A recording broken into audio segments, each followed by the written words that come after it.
Vamos. El trabajo se titula Romiosini, canto lírico como respuesta a la violencia bélica.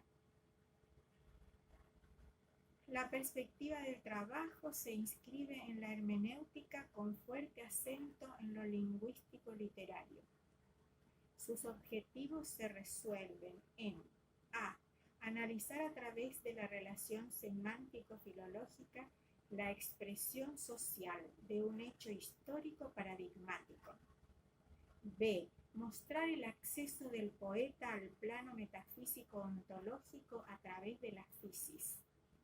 C. Interpretar en la poesía de Ritsos la importancia de la libertad como elemento definidor de lo humano. Antes de iniciar el análisis de los versos, de los cantos 1 y 2 de Romiosini, hemos hecho hincapié en algunos temas muy significativos. Por ejemplo, una consideración muy breve acerca de la literatura neohelénica. Y así dice Castillo Didier en su antología, que en la larga y accidentada vida del pueblo griego, la literatura neohelénica constituye la expresión de su etapa moderna. Presenta no escasos valores que por factores diversos limitaron su conocimiento en el exterior. Dioniso Solomos es el primero en emplear la lengua hablada por el pueblo en la gran poesía. Con la osadía engendrada por la fuerza de su racionalismo valiente, pone un corte al largo y penoso problema del bilingüismo, aún hoy latente, que había intentado inútilmente imponer una lengua artificial y arcaizante, a la que no tenía acceso la población mayoritaria, que víctima de atropellos y vejámenes totalitarios, se había convertido en ignorante y analfabeta. Junto a él, Andreas Calvos, inspirado en la lucha nacional, lega una obra breve pero valiosa. Sobreviviente del espíritu clasicista, contribuye a la formación de Palamás, Psijaris y Cavafis, quienes marcan en lo formal una ruptura con la tradición y se abren a temas universales. Punto B. La generación del 30. Un cambio radical en el panorama de las letras neogriegas se produce con su advenimiento.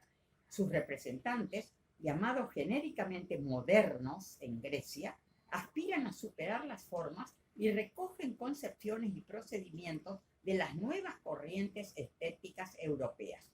El surrealismo de Breton, Aragón y Eluard, el futurismo ruso de Mayakovsky, el italianismo de Marinetti, el arte de Eliot están presentes en los primeros pasos de la poesía moderna. Figuras con posturas diferentes aparecen en esta generación. Seferis, por un lado, parte del simbolismo, adhiere a la poesía pura de Valéry y crea, sin embargo, una técnica y un mundo poético originales. Por otro, Empíricos, Engonópulos y Gatsos adhieren con plenitud a las técnicas surrealistas. Odiseas Elitis parte de este movimiento para encontrar un lenguaje propio. Punto C. Poesía de la resistencia. La Segunda Guerra Mundial, 1939-1945, y los 4 años de ocupación nazi siembran ruina, devastación y muerte en el territorio de la ELA. La ocupación, empero, no fue sometimiento, y la resistencia se organizó en los montes, desde donde hostilizó al invasor. Artistas e intelectuales adoptan una actitud progresista activa frente a los problemas sociales y políticos del país y toman un lugar en la lucha por la libertad. Kostas Trakiotis, Nicéforo Brétakos y Yanis Ritsos. Entonces nos dedicamos a Yanis Ritsos. Es uno de los poetas más importantes de la Grecia contemporánea y uno de los pocos que ha logrado trascender por la universalidad de su lenguaje poético, los límites de su idioma y su geografía. Nacido el 1 de mayo de 1909 en Monemvasia, en la región del Peloponeso, ha realizado una obra vastísima, prácticamente desconocida en castellano, que se inicia en 1934 con su libro Tractor, cuyo título sugiere una temprana definición ideológica. En 1936 publica Epitafios, poemas inspirados en una masacre ocurrida en Salónica, y en 1937 La canción de mi hermana, donde insinúa acentos de otro orden. A estos primeros títulos sucede una nutrida serie de obras, entre las cuales pueden citarse El hombre del clavel, Vigilia, Sonata clara de luna, 12 poemas para Cavafis, Romeo Cini, Fedra, etc. También ha traducido a Bloch, a Attila Josés, Nicolás Guillén, y es además pintor, especialmente de cantos rodados y otros materiales. Esta extensa obra ha sido distinguida con importantes premios, entre otros el Nacional de Poesía en 1956, el Alfred de Vigny de París en 1975, el Gran Premio Internacional de la Bienal de Bélgica en 1972.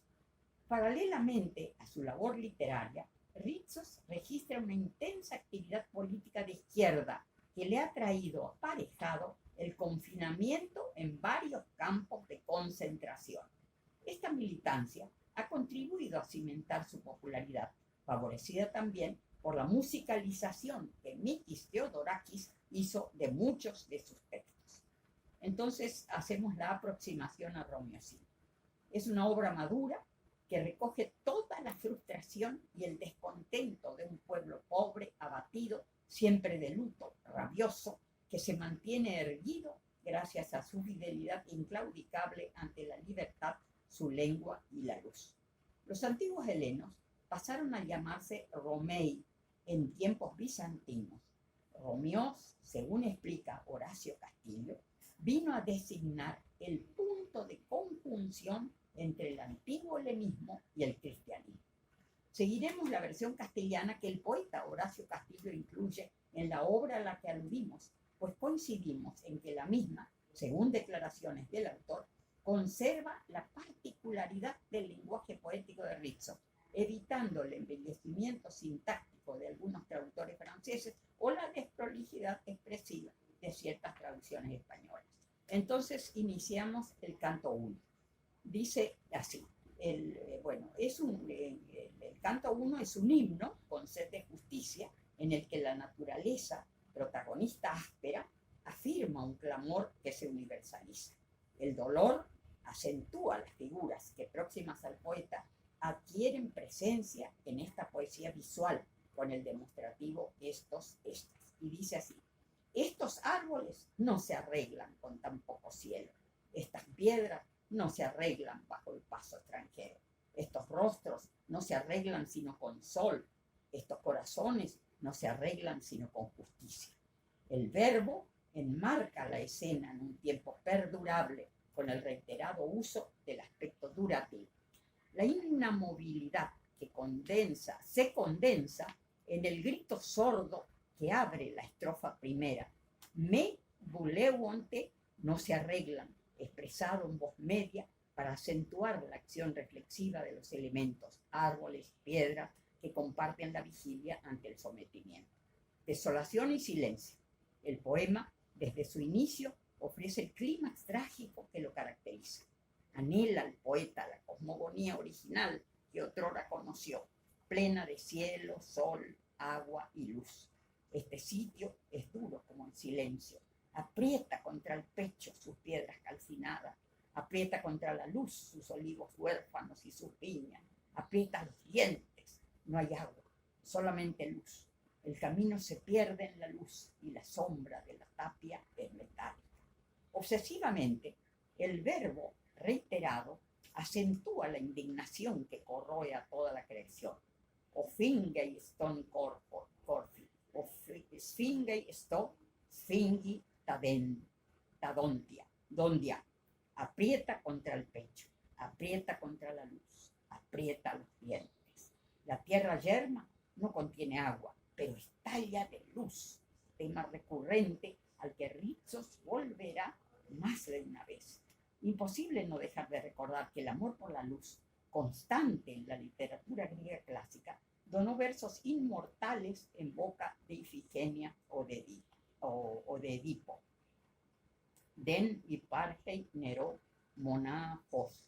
No hay agua, solamente luz. En este sentido, el término physis fue inicialmente elevado por los filósofos al nivel de una noción máximamente general y como tal se aplica no ya a las sustancias particulares, sino a toda la realidad en su conjunto. Todo pertenece al ámbito de la physis: dioses y hombres, cielos y tierra, plantas y animales, la especie humana y sus logros, según Calvo Martínez en la noción de la physis en los orígenes de la filosofía griega. La tierra la tierra yerma no contiene agua, pero estalla de luz. Tema recurrente al que Rizzo volví atrás. Se petrificaron los árboles, los ríos y las voces en la cal del sol. Marmaro, Santa Dendra, Tapotamia, Doki, Ponés, Meston, Asbeti, Tu Eli. En este contexto angustioso, el hombre que vive en empatía con la naturaleza espera su reivindicación con la resurrección de la vida. Patéticas imágenes describen a seres viriles, dolorosos y rudos, que guardan la ternura en sus corazones cargados de ilusiones. Jotam, Jamogellani, Ena Micros Gelidoni, Feugi, Mes Agria, Genia Tus. Cuando sonríen, una pequeña golondrina vuela de sus hirsutas barbas. Acentúa al poeta el anticlímax, con la vigencia de tiempos durativos que destacan y prolongan la figura humana. Tojeri, Tueni, Colimeno, Sto, Tufeki, sus manos están pegadas al fusil. Ejun, Stogilia, Tus Apanu, Simó, tienen los labios llenos de rabia. La vida en la militancia de la resistencia dignifica la existencia mortal. El uso del aoristo finitivo marca el corte y el crescendo. To, sosique, tabolia, sosisan. El pan se agotó, las balas se agotaron.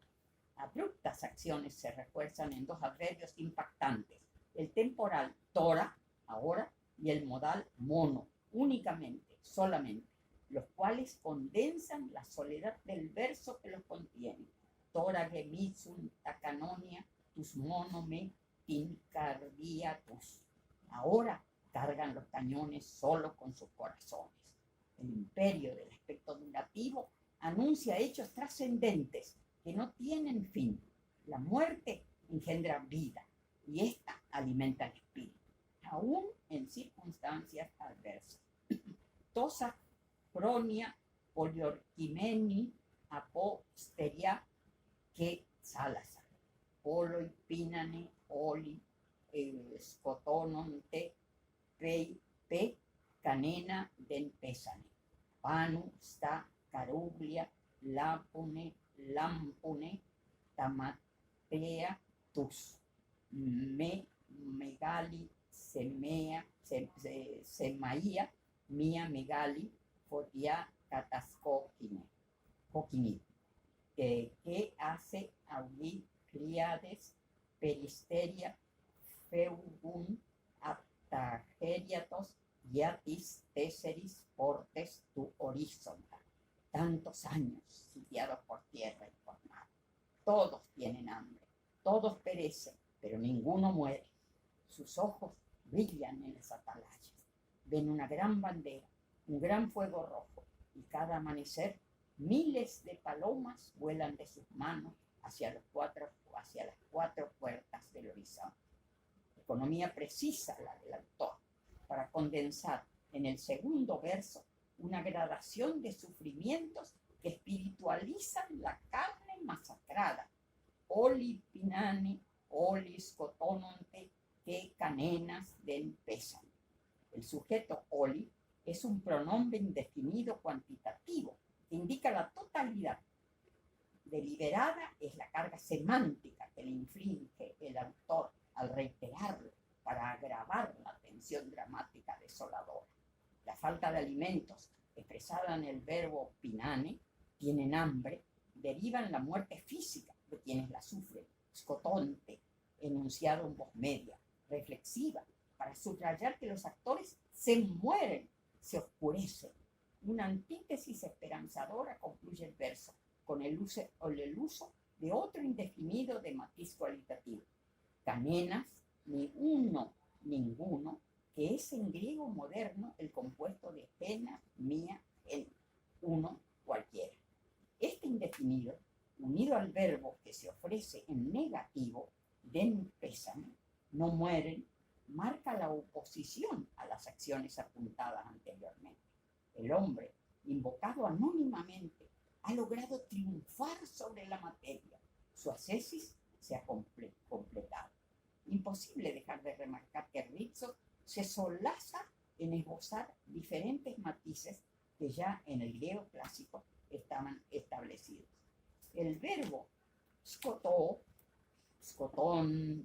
scotono, significa oscurecer, cubrir de tinieblas. Recuérdese el sustantivo scotos, scotu, tinieblas, oscuridad. El verbo, evidentemente, alude al ámbito infernal, el Hades, mundo tenebroso, oscuro y con brumas espesas, en el que los muertos llevan una existencia triste y monótona, transformados en sombras que deambulan. Interesante confrontar el canto L de Odisea, seguramente inspirado en relatos tradicionales. Yo dije canto L y debe ser canto lambda, perdón por favor, de Odisea, seguramente inspirado en relatos tradicionales, el que ofrece una soberbia y realista descripción del lugar. El verbo nesco, raíz an, en auristo, puntualiza la idea de morir, perecer, desaparecer, dejar de existir. El camino del héroe se ha cumplido y el poeta estalla de júbilo. Todos están en tinieblas, han descendido al tártaro, pero ni siquiera uno muere. Una plástica imagen cargada de símbolos marca el fin del primer canto y se expande a todo el universo. Las manos se vuelven alas y éstas invaden el horizonte. Así termina el canto 1. Canto 2. La fuerza telúrica es el eje y acicate de esta acuarela nocturna en la que el ojo del poeta rescata con minucioso deleite los elementos que la conforman. El aspecto durativo de los verbos prolongan la quietud de la escena. Dolor y silencios sepulcrales amparan a los valientes que ostentan en su físico la raíz de su espíritu, en conjunción con el universo con el que se identifica. Emison das tin pipa tus contromena fila aposcotal meto musti tus sumari rumelótico paspaliolismeno asteri geme todonti tus keu arisa stu ligailu to brasco to alati. Perdón por la lectura tan mal hecha. Cargando sus pipas con el tabaco picado de la noche, con sus bigotes de tomillo helénico espolvoreado en los astros y con sus dientes de raíz de pino clavada en la roca y la sal del Egeo. Abruptamente, el uso de aoristos ingresivos enmarca las acciones de estos hombres superiores, héroes conscientes del destino que los amalgama.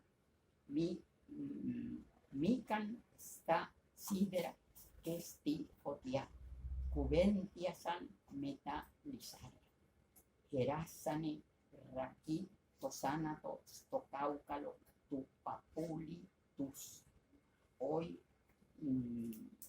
stalonia taibia antamosan to igeni que stoseca tos deina. Cobonta ton capimo staduo etsi tu cobane stogonato to crisarenio tus carvenio. Entraron al hierro y al fuego, conversaron con las piedras, ofrecieron aguardientes a la muerte en la calavera de sus abuelos, encontraron a Digenis en las mismas eras y se sentaron a comer, cortando el dolor en dos, como cortaban sobre las rodillas el pan redondo. Fuertes imágenes, acordes con la dureza de la vida de quien está familiarizado con la muerte. La inclusión del imperfecto Kobane cortaban, acerca al presente la acción durativa que enuncia y marca un corte con los aoristos que lo preceden. De aquí en más, Ritsos incluye un himno a una deidad que suponemos sea Atenea, de acuerdo con las cualidades que el poeta le asigna. Patrona protectora, guerrera que empuña armas, porta el rayo, se mimetiza con la triste y dura mujer griega. Se vislumbran reminiscencias de Safo en su himno a Afrodita, por el tono imperativo con que la urge y el trato confiado en la divinidad. Con honda ternura el autor implora a la Virgen Justiciera. La naturaleza condensa la tensión trágica que empapa el aire. La curva ascensional que protagoniza el rojo mosto de las uvas no solo existe, sino que hierve, colapse, contagia la flor que ha logrado sobrevivir en un rododendro ya quemado. Expande subterránea la angustia del muerto que busca el agua. Sea ahí el Nerox para manifestarse y logra el pasos en la figura dolorosa de la vieja madre que empuña con fuerza un cuchillo altivo. Tis, crapea y era Magire. La creación toda deposita en la deidad la seguridad ciega de que será restablecido el orden para que todas las criaturas, aún las más indefensas, gocen de paz. Nalamfei o Lógira o Gialos os Lampi y Kofi Tuspadiu Kai Aprilu Tokioni que Navi Stak Halikia o Kabura Yal Naliasti que Nastauro y Isdake Dancanestu, para que brille alrededor el mar como brilla el filo de la espada y la nieve de abril, para que el cangrejo salga entre los guijarros y se eche al sol con sus pinzas cruzadas. El ansia de esperanza basada en la justicia vibra en la voz del poeta, que alcanza su mayor tono lírico en estos últimos versos que condensan su petitorio.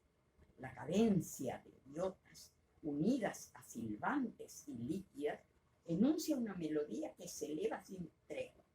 Naspasi, Rodi o Ilios, Stin, Alatzavenia, Spu Rodi, Podia, Naton, Mirasis, Moni, Su, Spur, para que el sol estalle como una granada en tu celeste delantal y lo repartas grano a grano.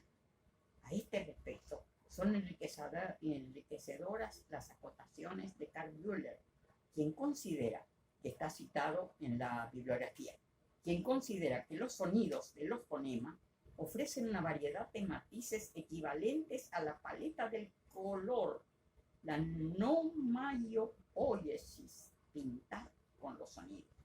La frecuencia rítmica desarrollada por Ritsos se amalgama con un abanico colorido que desde el rojo sombrío del mosto de la uva pasa al negro tenebroso, se ilumina con el amarillo dorado y explota de luz en el azul de la esperanza liberadora, que tiñe de celeste el delantal de la señora invocada en esta pieza conmovedora y sutil. Conclusiones. En la perspectiva del análisis que se ha optado, se puede interpretar desde lo filológico estilístico que Ritsos privilegia la lengua coloquial expresiva, que rescata la movilidad del verbo, el elemento, dice, más dinámico de toda lengua. En su poesía se rescatan símbolos significativos e imágenes visuales y auditivas que contribuyen a afirmar un orden nuevo en el que el autor confía. Pinta con los sonidos, utilizando la materia fónica. El contraste temporal sugiere una múltiple perspectiva de la acción verbal. La precisión de los matices de la sustancia verbal se logra con el riguroso apoyo de los adverbios. Toda esta conjunción muestra el hecho de la ocupación griega por el enemigo desde la honda expresividad de la poesía. Respecto de lo ontológico, el poeta, en la observación de la physis, accede al plano metafísico. El hombre, munido de libertad, es parte del cosmos y puede manifestar su posición frente al poder, aun a pesar de resignar su propia vida y con ello alterar el cosmos. De ahí la ambivalencia de su carácter trágico. El heroísmo que triunfa sobre la pobreza y el hambre no es asumido por un héroe singular, sino por un grupo de hombres que lleva adelante la lucha contra el predominio alemán. Retoma la materia épica al hacer mención del héroe ejemplar de Homero, Odiseo, héroe que prefiere no morir joven y que lucha por regresar a su patria pese a las dificultades y obstáculos que marcan su vuelta. Además, aparece también la mención heroica de Digenis, paladín del segundo ciclo épico después de Homero, surgido de la poesía popular acrítica, circa siglo XII. Constituye el guerrero de frontera paradigmático que lucha contra el enemigo musulmán. De modo que estos defensores anónimos de la helenidad, motivo del poema, ostentan como referente a dos ejemplos heroicos relevantes para el mundo heleno.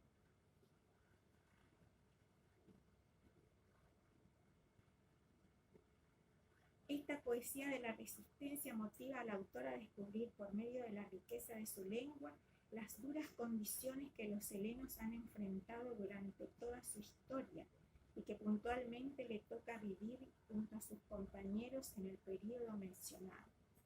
Siguiendo esta línea, Giorgos Seferis, autor contemporáneo de Ritsos, sostiene: la única forma que el poeta tiene de servir a la verdad es intentando expresar su propia verdad, la verdad de una época, lo que no excluye que sea una parte de la verdad de otras épocas en caso de que se trate de un gran poeta.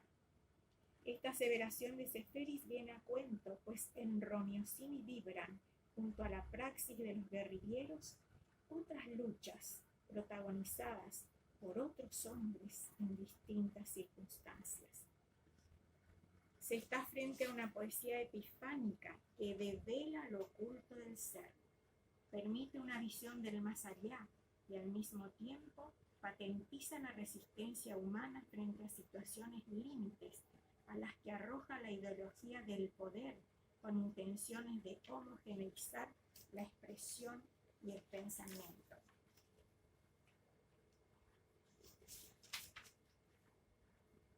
La presencia constante de Eros y Tánatos expone un profundo sentido humanista que se traduce en fe en el hombre y en la creación.